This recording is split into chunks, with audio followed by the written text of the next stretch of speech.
Google Plus, sare soziala da. Sare sozial ezberdina da. Kapa sozialean oinarritzen den estrategia daukalako. Google Plus ez da inoiz Facebookeko konpetentzia bezala jaurti. Hainbat hedabidek iragarri duten moduan.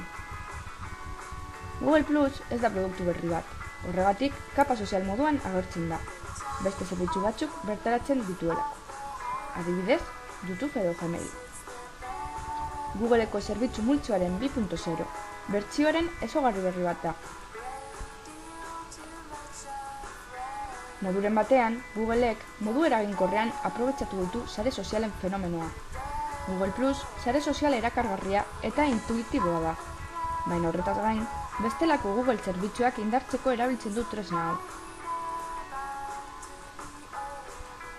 Googleek bere zerbitzuekiko erabateko integrazioa lortu du Google Plusekin. Hangouts, adibidez, modu bateko YouTube hobetua da.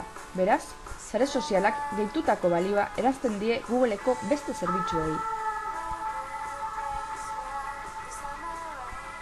Erabilera ere oso erraza da. Ez da beharrezkoa ordenagailuan, mugikorrean edo bestelakoetan aplikaziorik instalatzea.